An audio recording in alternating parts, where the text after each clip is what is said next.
जय हिंद, जय भारत। कर्मचारी पेंशनर्स और फैमिली पेंशनर्स की वेलफेयर से जुड़ी जानकारियों के साथ मैं रीना सुथार आप सभी का स्वागत करती हूँ। आज का ये वीडियो हमारे भूतपूर्व सैनिक और फैमिली पेंशनर्स के लिए बेहद ही खास रहने वाला है, क्योंकि देखिए ये बात तो आप सब जानते हैं कि रक्षा मंत्रालय में 8 सीपीसी सेल की स्थापना हो चुकी है। इसके बाद देखिए सिफारिशें रक्षा मंत्रालय की तरफ से भी जाएगी कि हमारे जो सर्विंग सोल्जर हैं या हमारे जो भूतपूर्व सैनिक हैं या उनके जो परिवार हैं उनके वेलफेयर को लेकर 8वें वेतन आयोग में कौन सी सिफारिशें जोड़ी जानी चाहिए। तो इसके बारे में तो देखिए 8 सीपीसी सेल की स्थापना हो गई है, लेकिन अब अलग अलग भूतपूर्व सैनिक संगठनों के द्वारा 8वें वेतन आयोग की कमेटी को जो है ज्ञापन यानी मेमोरेंडम जो है सौंपे जा रहे हैं।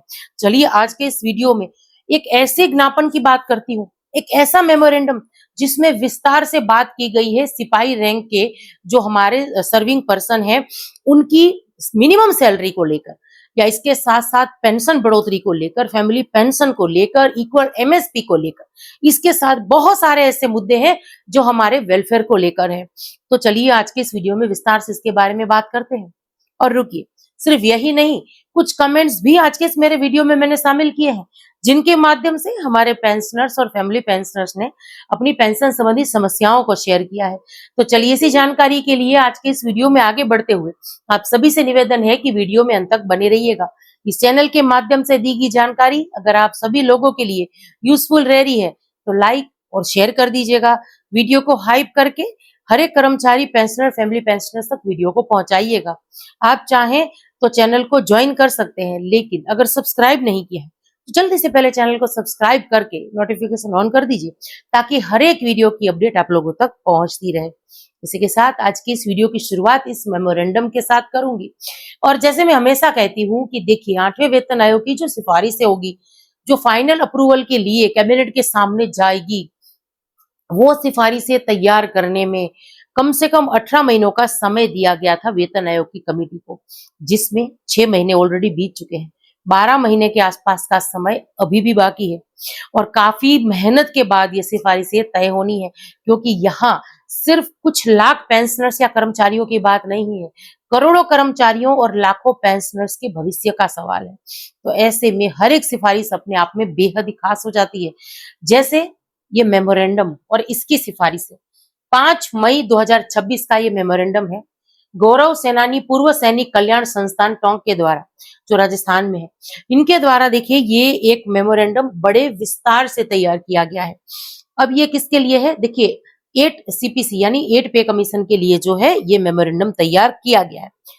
सबसे पहला यहाँ पर पॉइंट है रिवीजन ऑफ सिपाही की बेसिक पे इन 8 सीपीसी, मतलब 8वें वेतन आयोग में एक सिपाही रैंक के जो है इनकी बेसिक पे, इसके बारे में जो है यहाँ पर बात की गई है। अब जैसे कि मैंने कहा कि काफी विस्तार से ये मेमोरेंडम तैयार किया गया है, तकरीबन 10 पेज का ये मेमोरेंडम है। सारे जो वेलफेयर के मुद्दे हैं सभी हमारे सर्विंग पर्सन, एक सर्विसमैन या जो उनकी फैमिलीज हैं उनके लिए है। तो देखिए सिपाही रैंक की पेंशन को लेकर भी यहाँ विस्तार से बात की गई है। यहाँ पर 6 सीपीसी की बात की गई है। इसके साथ साथ 7th पे कमीशन में जो सिपाही हैं उनको लेवल 3 के में रखा गया था, यानी 21,700 में रखा गया था, उसमें बढ़ोतरी की बात की गई है। और 8वें वेतन आयोग में देखिए 87,600 रुपए की मांग की गई है, मिनिमम है यहाँ पर ये मांग। तो अगर वेतन आयोग की कमेटी इसको मान लेती है, इतने में भी नहीं कुछ कम में भी सहमत होती है, तो भी सिपाही रैंक की जो सैलरी या पेंशन है इसमें अच्छी खासी बढ़ोतरी देखने के लिए मिलेगी। साथ ही में यहाँ पर मिनिमम पे की बात की गई है, मैक्सिमम पे की बात की गई है। इसके साथ साथ अगर आगे बढ़ते हुए देखें तो देखिए एनुअल इंक्रीमेंट की यहाँ पर बात की गई है कि 7th पे कमीशन में जो है 3% के हिसाब से जो है इंक्रीमेंट वगैरह कुछ इस तरीके से यहाँ पर डिटेल में बात की गई है। इसके साथ इक्वल एमएसपी यानी मिलिट्री सर्विस पे की यहाँ बात की गई है। यहाँ पर यह कहा गया है कि गोली जो है वो ये रैंक को देखकर नहीं लगती है, तो एमएसपी जो है सभी रैंक के लिए समान होनी चाहिए। कुछ यहाँ पर एग्जाम्पल भी दिए गए हैं, जैसे जो ऑफिसर्स रैंक के लिए 6 सीपीसी में क्या था, 7 सीपीसी में क्या हुआ, और इसी तरीके से जेसीओस एनसीओस ओवर्स के लिए 6 सीपीसी में जो 2,000 रुपए थे उसको बढ़ाकर एमएसपी 7 सीपीसी में 5,200 हो गई थी। कुछ इस तरीके से इसके बारे में भी जो है बात की गई है। इसके साथ यहाँ पर बात की गई है इक्वल मल्टीप्लाइंग फैक्टर की, यानी फिटमेंट फैक्टर जो है सबके लिए समान होना चाहिए। तो उसके बारे में बात हो। Equal risk and hardship allowances की यहाँ पर मांग की गई है। उसमें विस्तार से देखिए, हर एक पॉइंट जिसके बारे में अभी मैं पढ़ रही हूँ, बात कर रही हूँ, उसके बारे में विस्तार से समझाया भी गया है कि हमारी ये मांग क्यों जरूरी हो जाती है। आगे देखिए, ईसीएचएस को लेकर इनकी जो डिमांड है उसके लिए बात की गई है। अब आगे बढ़ते हुए देखिए, जैसे कि मैंने कहा कि 10 पेज का ये जो है एक विस्तार से तैयार किया हुआ मेमोरेंडम है। इसके साथ बोनस की बात की गई है। अग्निवीर स्कीम जो है उसको खत्म करने की मांग की गई है। एसीपी और एमएससीपी, इसमें जो है कुछ बदलाव यहाँ पर मांगे गए हैं। तो उसके साथ भी सिविलियन के जो डिफरेंस वगैरह है उसको यहाँ पर जो है अच्छी तरीके से प्रोजेक्ट किया गया है। इसके साथ ओआरओपी की एनोमलीज खत्म हो, इस पर यहाँ पर खास जोर दिया गया है।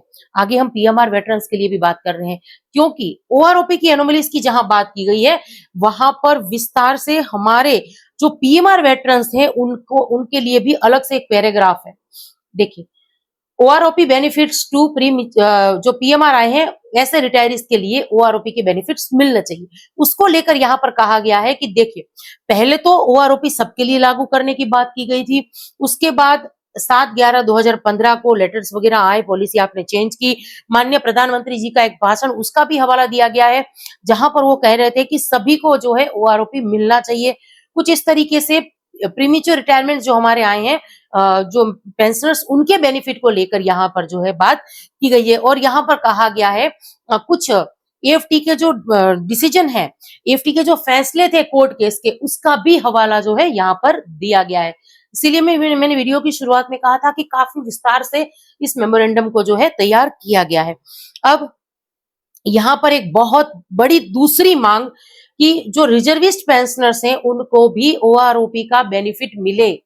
रिजर्विस्ट पेंशनर्स को एक सिपाही रैंक के बराबर पेंशन मिलनी चाहिए, ऐसा आपका और हमारा सबका मानना है। अब इस मेमोरेंडम में भी देखिए, जो रिजर्विस्ट पेंशनर्स हैं हमारे, उनके लिए ओआरओपी की मांग की गई है।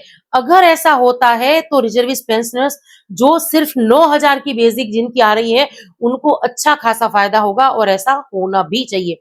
इसके साथ साथ कम्यूटेशन पीरियड जो है उसको भी कम करने की यहाँ पर मांग उठाई है। इसके साथ साथ बहुत सारे जो इनहेंस फैमिली पेंशन 67 इयर्स तक, उसके बारे में यहाँ बात की गई है। जैसे कि मैंने कहा था कि फैमिली पेंशनर्स की जो है पेंशन को लेकर, अब एडिशनल पेंशन जो है वो 60 साल में, इसके साथ साथ बहुत सारे जैसे कि डिफेंस विडोज जो हैं उनकी पेंशन को लेकर एक सर्विसमैन के हिसाब से, यानी कि 100% फैमिली पेंशन मिलनी चाहिए। ऐसी बहुत सारी मांगे इस 10 पेज के जो है मेमोरेंडम उसमें शामिल की गई है। अब उम्मीद करती हूँ कि काफी मेहनत के साथ, काफी विस्तार के साथ जो ये मेमोरेंडम तैयार किया गया है, जो 8वीं वेतन आयोग की कमेटी को पहुंचाया गया है, उस पर 8वें वेतन आयोग की कमेटी जो है जरूर से ध्यान देगी। इसी के साथ देखिए, कल जो मैंने वीडियो शेयर किया था जिसमें मैंने ये जानकारी शेयर की थी कि देखिए हमारी फैमिली पेंशनर्स के लिए 100% फैमिली पेंशन होनी चाहिए, तो उसकी भी मांग जो है लगातार अब हर तरफ से आ रही है। तो उस वीडियो में मुझे इतने सारे कमेंट्स आए जिसमें हमारी फैमिली पेंशनर्स और डिपेंडेंट ही नहीं, बल्कि जो हमारे सर्विस पेंशनर्स भाई हैं वो भी एक साथ कह रहे हैं कि बिल्कुल सही बात है, फैमिली पेंशनर्स की जो पेंशन है वो एक सर्विस पेंशन के बराबर ही होनी चाहिए। क्योंकि एक फैमिली पर अपने पूरे घर की, बच्चों के पढ़ाई की, बच्चों के शादी की जवाबदारी एक अकेली फैमिली पेंशनर्स पर होती है। तो ऐसे में फैमिली पेंशनर्स जो है वो 100% होनी चाहिए। तो देखिए, ये जानकारी थी उस मेमोरेंडम की जो बेहद ही विस्तार से तैयार किया गया है, जैसे कि अभी मैंने कहा। और अगर इसको हमें डिटेल में समझना है तो एक बहुत वीडियो जो है काफी बड़ा हो जाएगा। तो अगर आप में से कोई ऐसे चाहते हैं कि इस मेमोरेंडम को हम विस्तार से समझें तो आप कमेंट जरूर से करिएगा। तब मैं इस 10 पेज या 11 पेज का जो मेमोरेंडम है उसको कुछ टुकड़ों में वीडियो बनाकर फिर मैं लेकर आऊंगी। लेकिन आज के इस वीडियो में इस मेमोरेंडम की जो बड़ी बड़ी बातें थी वो मैंने शेयर की है। अब वीडियो में आगे बढ़ते हुए कुछ कमेंट्स देख लेते हैं। देखिए, एक लिख रहे हैं कि 65 इयर्स पेंशनर्स को 5% पेंशन बढ़कर मिलेगी क्या? यानी यहाँ पर ये एडिशनल पेंशन को लेकर सवाल पूछ रहे हैं।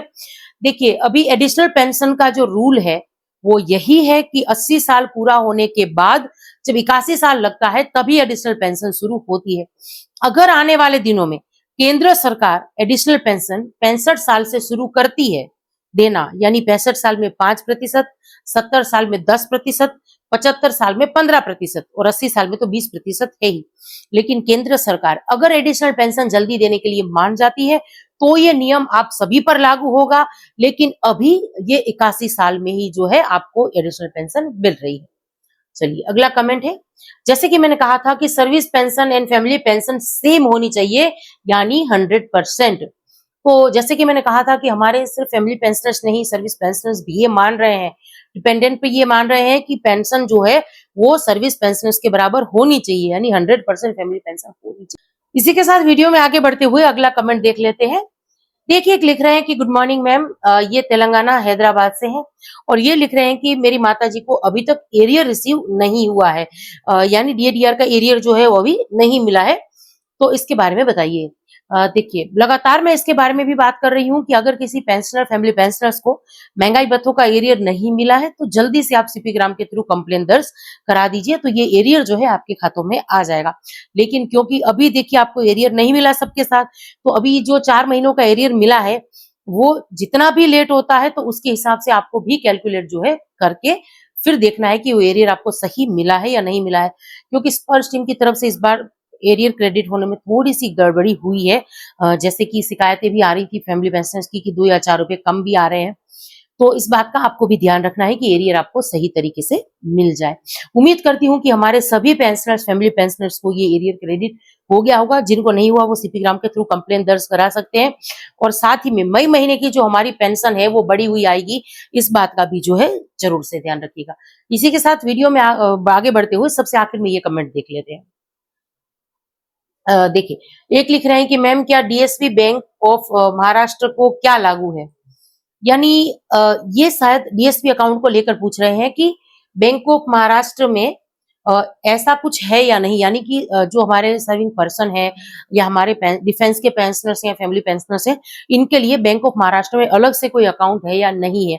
तो देखिए, इसकी जानकारी आपको आपकी बैंक के ब्रांच में जाकर मिलेगी, क्योंकि वो जो ऑफिस जो मेमोरेंडम था केंद्र सरकार के द्वारा साइन या रक्षा मंत्रालय के द्वारा साइन, उसको मैंने शेयर किया था वीडियो में और उस टाइम मैंने कहा भी था कि प्लीज इसका स्क्रीनशॉट लेकर आप आपके पास रख लीजिए, उसमें आपकी बैंक का नाम है या नहीं, क्योंकि कुछ 9 या 10 बैंक के नाम थे जिसमें अलग अलग नाम से जो है ऐसे अकाउंट्स थे जो डिफेंस पर्सन के लिए थे, तो हो सकता है कि उसमें बैंक ऑफ महाराष्ट्र का भी नाम हो। इसकी जानकारी लेकर मैं जरूर से 1-2 दिन में वीडियो बनाऊंगी, क्योंकि बहुत सारे ऐसे हमारे पेंशनर्स हैं जो बैंक ऑफ महाराष्ट्र से जिनकी पेंशन आ रही है, तो मैं कोशिश जरूर से करूंगी उनकी ये ऐसी अपडेट्स लाने की।